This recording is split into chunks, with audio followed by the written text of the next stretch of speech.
सत श्रीकाल दोस्तों, Sukhmani immigration services तो मैं सतविंदर भाटिया थोड़ा वीडियो स्वागत करना। मैं regulated and licensed Canadian immigration consultant हाँ। जबरदस्त जबरदस्त ब्रेकिंग न्यूज थोड़े ना शेयर करनी है। और न्यूज एक नहीं दो नहीं तीन तीन हैगियां ने, लेकिन प्रोविंस इको ही है। इको ही प्रोविंस से तीन ब्रेकिंग न्यूज ने, तीनों थोड़े ना शेयर करनिया ने। उस तो पहला छोटी जी रिक्वेस्ट, तुसी चैनल ते नवे हो और चैनल हुण तक सब्सक्राइब नहीं किया, प्लीज चैनल जरूर सब्सक्राइब कर दियो, क्योंकि इस चैनल ते असी बहुत सारियां कैनेडियन इमीग्रेशन दियां न्यूज अपडेट टिप्स ट्रिक्स थोड़े नाल शेयर करने आ। ਤੁਹਾਨੂੰ वीडियो पसंद आए प्लीज लाइक करो, शेयर करो अपने फ्रेंड्स और फैमिलीज नाल, ताकि उन्होंने भी बेनिफिट हो सके। नाल दे नाल बेल आइकन जरूर दबा दियो, क्योंकि इसी तरह वीडियो उस वक्त थोड़े तक पहुंचता है जो असी अपलोड करने आ। सो बिना और देर किए होया शुरू करने आ बेहद इंपॉर्टेंट वीडियो, जो कि है ओंटारियो के बारे। लेकिन शुरू करने तो पहला एक चीज हमेशा ही तरह याद करा दिया, ये चैनल डेडिकेटेड है कैनेडियन इमीग्रेशन वास्ते। जो कुछ भी कैनेडियन इमीग्रेशन च होएगा इत्थे थानू जरूर पता लगेगा। सो शुरू करने लगे हैं बहुत इंपॉर्टेंट वीडियो ओंटारियो बारे। सो ओंटारियो जो कि किंग मनिया जाता है पीएनपी का, पीएनपी का किंग मनिया जाता है। और हुण एक किंग होर भी बड़ा हो गया, इन्हें कुछ होर चेंजेस किए ने, कुछ होर नवीं चीज़ां ले आईयां ने, जिस करके चीज होर बेटर हो गई। सो ओआईएनपी ओंटारियो का पीएनपी है, जिन्हों असी ओआईएनपी कहने आ। सो ओआईएनपी दे विच दो बहुत बड़े अपडेट हुए, बहुत बड़े अपडेट हुए ने। आपां अपडेट नूं कहांगे गेम चेंजर अपडेट ने, गेम चेंजर अपडेट हुए ने। ये दो अपडेट हुए ने। पहला अपडेट जिहड़ा होया है वो नर्सिस वास्ते होया है। Nurses HCP human capital priorities and French speaking skilled worker. So ये अपडेट करके ये दो कैटेगरी दे विच नर्सिस अप्लाई करके पीआर ले सकदियां ने। ह्यूमन कैपिटल प्रायोरिटी HCP और फ्रेंच स्पीकिंग स्किल्ड वर्कर, ये दो कैटेगरी दे विच अप्लाई करके नर्सिस पीआर ले सकते हैं। और ये पूरी डिटेल थानू मैं एक एक करके सारा कुछ समझाता जाना वा। लेकिन उस तो पहला ये बहुत जरूरी है कि थानू ओआईएनपी की कैटेगरी दस दिया।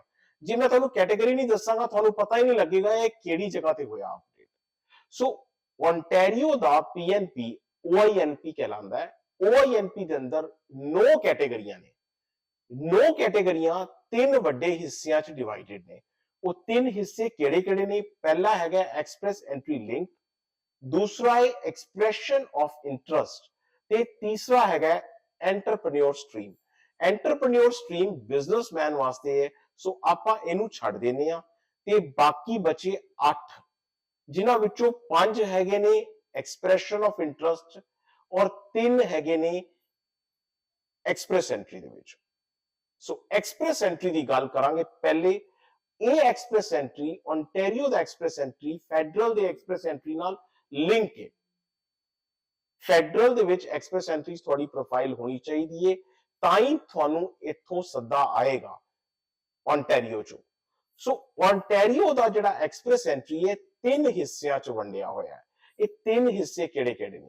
पहला हैगा ह्यूमन कैपिटल प्रायोरिटीज HCP। ये HCP एक कैटेगरी है, स्किल्ड ट्रेड दूसरी कैटेगरी है, ते फ्रेंच स्पीकिंग स्किल्ड वर्कर तीजी कैटेगरी है। अगे की हुंदा सी कि वो नर्सिस जेडे ने वो दोनों कैटेगरीज च आ सकते हैं, ह्यूमन कैपिटल प्रायोरिटी च भी आ सकते हैं और फ्रेंच स्पीकिंग स्किल्ड वर्कर च भी आ सकते हैं, लेकिन स्किल ट्रेड च नहीं आ सकते। सो ये दो कैटेगरी च आ सकते हैं और इन्हां दोनों दे विच अपडेट होया है, दोनों च अपडेट होया है। और पहले यह चीज दसते हैं कि जिस बंदे ने भी इन्हां दो कैटेगरीज च ट्राई करना है, वो वास्ते एक्सप्रेस एंट्री च प्रोफाइल होनी लाजमी है, जरूरी है, मस्ट है। जे थोड़ी प्रोफाइल होएगी, मैं बहुत बार notification of interest expression of interest का कॉन्सेप्ट बहुत बार दसिया होया है।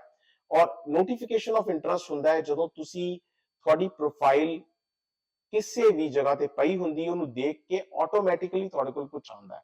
जिवें कि मान लो तुसी मैरिज अलायंस वास्ते अपनी प्रोफाइल जिहड़ी है शादी.com ते पाई हुई है, कुछ नहीं कीता, थोड़ी प्रोफाइल देखी, लोगों ने थानू कंटैक्ट किया, वो जिहड़ा हुंदा नोटिफिकेशन ऑफ इंटरस्ट हुंदा।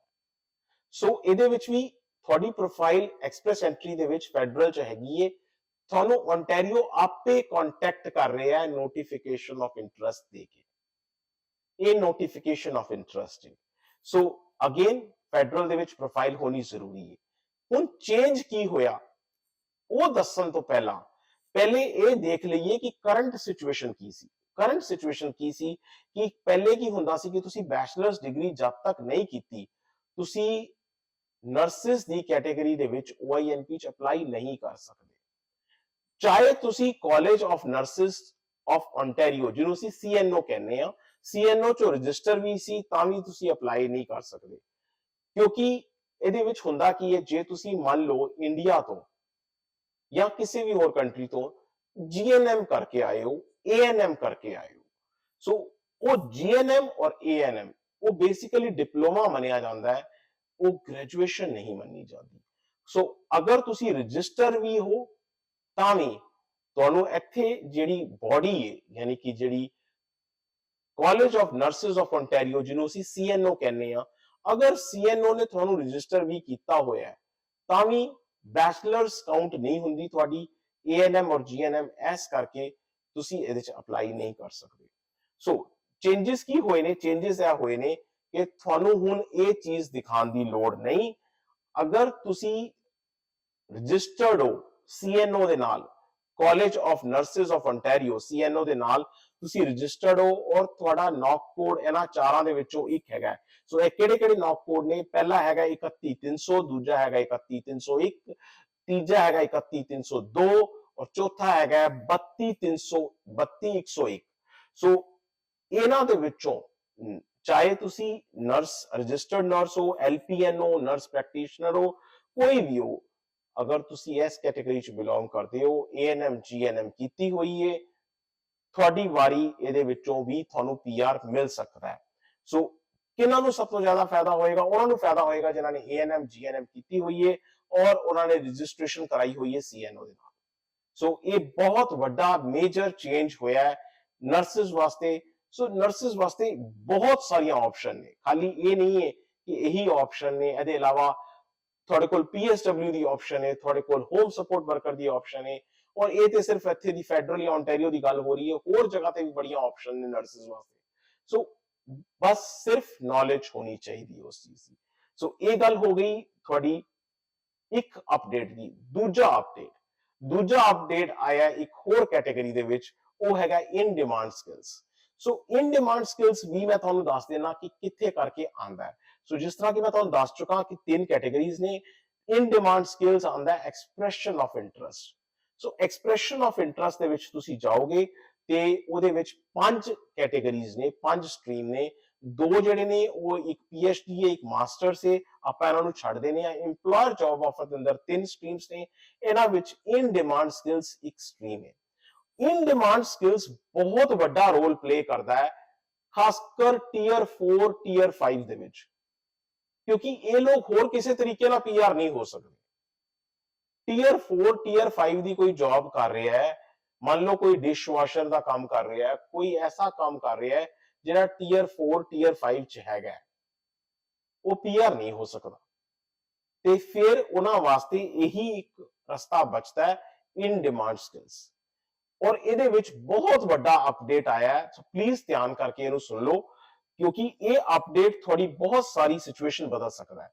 ਸੋ ਇਹ ਸਿਚੁਏਸ਼ਨ ਕੀ ਹੈ ਜੀ? ਇਹ ਸਿਚੁਏਸ਼ਨ ਹੈਗੀ ਹੈ ਟੀਅਰ 4 5 ਦੇ ਵਿੱਚ ਅਪਡੇਟ ਆਇਆ ਹੈ ਔਰ ਇਨਕਰੀਜ਼ ਕੀਤਾ ਗਿਆ ਹੈ 22 ਤੋਂ ਲੈ ਕੇ 56 56 ਤੱਕ ਕਰ ਦਿੱਤੇ ਗਏ ਨੇ। 34 ਨਵੀਆਂ ਆਕੂਪੇਸ਼ਨ ਐਡ ਹੋਈਆਂ ਨੇ। 34 ਇੱਕ ਐਸੀ ਆਕੂਪੇਸ਼ਨ ਐਡ ਹੋਈ ਹੈ ਜਿਹਦਾ ਹੈਗਾ 75119, ਇਹ ਦੋਨਾਂ ਕੈਟੇਗਰੀਜ਼ ਚ ਐਡ ਹੋਈ ਹੈ। ਸੋ ਮੈਂ ਇੱਕ ਚੀਜ਼ ਤੁਹਾਨੂੰ ਇੱਥੇ ਜ਼ਰੂਰ ਦੱਸ ਦਿਆਂ, ਇਹਦੇ ਵਿੱਚ ਕੀ ਹੁੰਦਾ ਹੈ ਕਿ ਇੱਕ ਇਨਸਾਈਡ GTA, ਇੱਕ ਆਊਟਸਾਈਡ GTA। ਇਨਸਾਈਡ GTA ਥੋੜੇ ਜਿਹੇ ਜਿਹੜੇ ਨੇ ਟੀਅਰ ਕੋਡ ਜਾਂ ਨੌਕ ਕੋਡ ਅਵੇਲੇਬਲ ਨੇ, ਆਊਟਸਾਈਡ GTA ਬਹੁਤ ਸਾਰੇ ਨੇ। ਹੁਣ ਇਹ ਨਵੇਂ ਤੁਸੀਂ ਟੀਅਰ ਕੋਡ ਸਕਰੀਨ ਤੇ ਦੇਖ ਰਹੇ ਹੋ, ਇਹ ਨਵੇਂ ਟੀਅਰ ਕੋਡ ਐਡ ਹੋ ਗਏ ਨੇ, 34 ਨਵੇਂ ਐਡ ਹੋਏ ਨੇ। ਆਊਟਸਾਈਡ ਜੀਟੀਏ ਦੇ ਵਿੱਚ, ਇੱਕ ਜਿਹੜਾ ਉਹ ਐਡ ਹੋਇਆ ਹੈ ਇਨਸਾਈਡ ਜੀਟੀਏ ਦੇ ਵਿੱਚ। ਸੋ ਇੰਨੇ ਟੀਅਰ ਕੋਡ ਨਵੇਂ ਐਡ ਹੋ ਗਏ ਨੇ। ਅਗਰ ਤੁਸੀਂ ਖਾਸ ਕਰ ਇਹਨਾਂ ਦੇ ਵਿੱਚ ਮੈਂ ਕੁਝ ਲਿਸਟ ਕੀਤੇ ਹੋਏ ਨੇ, ਟੈਸਟਰਸ ਆਪਣੇ ਲੋਕ ਬਹੁਤ ਸਾਰੇ ਟੈਸਟਿੰਗ, ਫੂਡ ਟੈਸਟਿੰਗ ਚ ਕੰਮ ਕਰਦੇ ਨੇ, ਮਸ਼ੀਨ ਆਪਰੇਟਰ ਚ ਕੰਮ ਕਰਦੇ ਨੇ, ਸ਼ਿਪਰਸ ਰਿਸੀਵਰ ਚ ਕੰਮ ਕਰਦੇ ਨੇ, ਮਟੀਰੀਅਲ ਹੈਂਡਲਰ ਕੰਮ ਕਰਦੇ ਨੇ। ਤੁਸੀਂ ਇਹਨਾਂ ਚੋਂ ਕੰਮ ਕਰਦੇ ਹੋ ਤੇ ਇਹਦੇ ਚੋਂ ਤੁਹਾਡੀ ਵਾਰੀ ਆਉਣ ਦੇ ਬਹੁਤ ਅੱਛੇ ਚਾਂਸ ਨੇ। ਸੋ ਇਸ ਤੋਂ ਬਾਅਦ ਇਹ ਦੋ ਮੇਜਰ ਅਪਡੇਟ ਤੋਂ ਬਾਅਦ ਤੁਹਾਨੂੰ ਇੱਕ ਬੜੀ ਇੰਪੋਰਟੈਂਟ ਖਬਰ ਦੇਣੀ ਹੈ, ਉਹ ਹੈਗੀ ਹੈ ਸਕਿੱਲ ਟ੍ਰੇਡ ਦਾ ਡਰਾ ਆਇਆ। ਜੀ ਹਾਂ, ਸਕਿੱਲ ਟ੍ਰੇਡ ਦਾ ਡਰਾ ਆਇਆ 11 ਜੁਲਾਈ। ਸੋ ਇਹ ਡਰਾ ਦੀ ਹੀ ਆਪਾਂ ਗੱਲ ਕਰਾਂਗੇ। ਸਕਿੱਲ ਟ੍ਰੇਡ ਤੁਹਾਨੂੰ ਪਤਾ ਹੀ ਹੈ ਆਲਰੇਡੀ ਕਿ ਕਿੱਥੇ ਕਰਕੇ ਲੋਕੇਸ਼ਨ ਹੈਗੀ ਹੈ। ਸਕਿੱਲ ਟ੍ਰੇਡ ਜਿਹੜਾ ਆਂਦਾ ਹੈ ਐਕਸਪ੍ਰੈਸ ਐਂਟਰੀ ਦੇ ਵਿੱਚ, ਓਨਟਾਰੀਓ ਦੀ ਐਕਸਪ੍ਰੈਸ ਐਂਟਰੀ ਦੇ ਵਿੱਚ ਸਕਿੱਲ ਟ੍ਰੇਡ ਇਹ ਹੈਗਾ। ਸੋ ਅਗੇਨ ਪ੍ਰੋਫਾਈਲ ਬਹੁਤ ਜ਼ਰੂਰੀ ਹੈ ਐਕਸਪ੍ਰੈਸ ਐਂਟਰੀ ਦੇ ਵਿੱਚ। ਸੋ ਆਪਾਂ ਸਕਿੱਲ ਟ੍ਰੇਡ ਦੇ ਡਰਾ ਦੀ ਤਰਫ ਚੱਲਦੇ ਹਾਂ। ਜੇ ਡਰਾ ਦੀ ਗੱਲ ਕਰੀਏ ਤੇ ਗਵਰਨਮੈਂਟ ਦੀ ਵੈਬਸਾਈਟ ਤੋਂ ਡਰਾ ਕੁਝ ਇਸ ਤਰੀਕੇ ਨਾਲ ਤੁਹਾਡੇ ਸਾਹਮਣੇ ਆਏਗਾ। ਔਰ ਅਗਰ ਹੁਣ ਇਸ ਡਰਾ ਨੂੰ ਲਾਈਨ ਬਾय ਲਾਈਨ ਅਸੀਂ ਐਕਸਪਲੇਨ ਕਰੀਏ ਤੇ ਲਾਈਨ ਬਾय ਲਾਈਨ ਐਕਸਪਲੇਨ ਕਰਦਾ ਹੈ ਕਿ ਜੁਲਾਈ 11, ਸੋ ਜੁਲਾਈ 11 ਨੂੰ ਇਹ ਡਰਾ ਆਇਆ ਔਰ 1277 ਲੋਕਾਂ ਨੂੰ ਬੁਲਾਇਆ ਗਿਆ। 1277 ਲੋਕਾਂ ਨੂੰ ਸੱਦਾ ਪੱਤਰ ਦਿੱਤਾ ਗਿਆ। CRS 408 ਤੋਂ 435 ਹੈਗਾ ਔਰ ਪ੍ਰੋਫਾਈਲਸ ਜਿਹੜੀਆਂ ਨੇ 1 ਸਾਲ ਪਹਿਲੇ ਤੱਕ ਕ੍ਰੀਏਟ ਕੀਤੀਆਂ ਗਈਆਂ। ਸੋ ਸਕਿੱਲ ਟ੍ਰੇਡ ਜਿਹੜਾ ਹੈ ਨਾ ਇੰਨਾ ਕੋ ਹੈਲਪਫੁਲ ਹੈ ਕਿਉਂਕਿ ਬਹੁਤ ਸਾਰੇ ਆਪਣੇ ਲੋਕ ਜਿਹੜੇ ਨੇ ਹੱਥੀ ਕੰਮ ਕਰਦੇ ਨੇ ਸਕਿੱਲ ਟ੍ਰੇਡ ਦੇ ਵਿੱਚ ਹੈਗੇ ਨੇ। ਔਰ ਇਹ ਜਿਹੜਾ ਤੀਜਾ ਡਰਾ ਆਇਆ ਸਕਿੱਲ ਟ੍ਰੇਡ ਦਾ, ਔਰ ਅਗਰ ਤਿੰਨੋਂ ਡਰਾ ਦੀ ਸਨੈਪਸ਼ਾਟ ਦੇਖੀ ਜਾਏ ਤੇ ਤੁਸੀਂ ਹੈਰਾਨ ਹੋ ਜਾਓਗੇ ਕਿ ਜਿੰਨਾ ਨਾਰਮਲ ਪ੍ਰੋਵਿੰਸ ਇੱਕ ਸਾਲ ਚ ਕਰਦੇ ਨੇ ਨਾ, ਓਨਟਾਰੀਓ ਨੇ 3 ਡਰਾ ਚ ਬਰਾਬਰ ਕਰਤਾ। ਤੁਹਾਡੇ ਸਾਹਮਣੇ ਨੰਬਰ ਨੇ, ਨੰਬਰ ਕੋਈ ਛੁਪਾਉਣ ਵਾਲੀ ਚੀਜ਼ ਨਹੀਂ ਹੈਗੀ। ਇਹ ਰੇ ਨੰਬਰ 6412 ਬਹੁਤ ਸਾਰੇ ਪ੍ਰੋਵਿੰਸ ਦਾ ਈਅਰਲੀ ਕੋਟਾ ਹੈ 6412। ਖਾਲੀ ਸਕਿੱਲ ਟ੍ਰੇਡ ਵਿੱਚ 6412 ਓਨਟਾਰੀਓ ਨੇ ਕਰਤੇ। ਤੁਹਾਡੇ ਸਾਹਮਣੇ ਇੱਕ ਨੰਬਰ ਹੈ। ਔਰ ਹਜੇ ਇਹ ਡਰਾ ਕਾਫੀ ਲੇਟ ਹੋ ਗਿਆ ਹੈ। ਮਾਰਚ ਚ ਆਇਆ ਸੀ, ਮਾਰਚ ਤੋਂ ਲੈ ਕੇ ਜੁਲਾਈ ਦੇ ਵਿੱਚ ਕੋਈ ਡਰਾ ਨਹੀਂ ਹੈ। ਸੋ ਮੈਂ ਹਜੇ ਵੀ ਉਮੀਦ ਕਰਨਾ ਕਿ ਇੱਕ ਤੋਂ ਦੋ ਡਰਾ ਜ਼ਰੂਰ ਹੋਰ ਆਣਗੇ। ਸੋ ਪ੍ਰੋਫਾਈਲ ਆਪਣੀ ਤਿਆਰ ਰੱਖੋ ਤੇ ਉਮੀਦ ਕਰੋ ਡੈਫੀਨਿਟਲੀ ਕਿ ਸਕਿੱਲ ਟ੍ਰੇਡ ਤੁਹਾਡੀ ਡੈਫੀਨਿਟਲੀ ਵਾਰੀ ਆਏਗੀ। ਸੋ ਇਹ ਥੋੜੀ ਚੀਜ਼ ਹੋ ਗਈ ਤਿੰਨੋਂ ਓਨਟਾਰੀਓ ਦੇ ਬਾਰੇ ਚ। ਤੁਸੀਂ ਆਪਣਾ ਕੇਸ ਸਾਡੇ ਨਾਲ ਡਿਸਕਸ ਕਰਨਾ ਚਾਹੁੰਦੇ ਹੋ, ਮੋਰ ਦੈਨ ਵੈਲਕਮ, ਅਪਾਇੰਟਮੈਂਟ ਬਣਾ ਕੇ ਗੱਲ ਕਰ ਸਕਦੇ ਹੋ। ਸਾਡਾ ਇੱਕੋ ਇੱਕ ਆਫਿਸ ਹੈ ਬ੍ਰੈਂਪਟਨ ਦੇ ਵਿੱਚ, address, email ID, phone number, ਹਰ ਚੀਜ਼ ਇੱਥੇ ਤੁਹਾਡੇ ਨਾਲ ਸ਼ੇਅਰਡ ਹੈ। ਤੇ ਬੇहद ਜ਼ਰੂਰੀ ਗੱਲ, ਜੇ ਚੈਨਲ ਹੁਣ ਤੱਕ ਸਬਸਕ੍ਰਾਈਬ ਨਹੀਂ ਕੀਤਾ ਤੇ ਪਲੀਜ਼ ਚੈਨਲ ਜ਼ਰੂਰ ਸਬਸਕ੍ਰਾਈਬ ਕਰ ਦਿਓ। ਟੀਮ ਬਹੁਤ ਮਿਹਨਤ ਕਰਕੇ ਸਾਰਾ ਡਾਟਾ, ਸਾਰੀ ਇਨਫੋਰਮੇਸ਼ਨ ਤੁਹਾਡੇ ਤੱਕ ਲੈ ਕੇ ਆਉਂਦੀ ਹੈ। Thank you very much for watching the video. Thanks.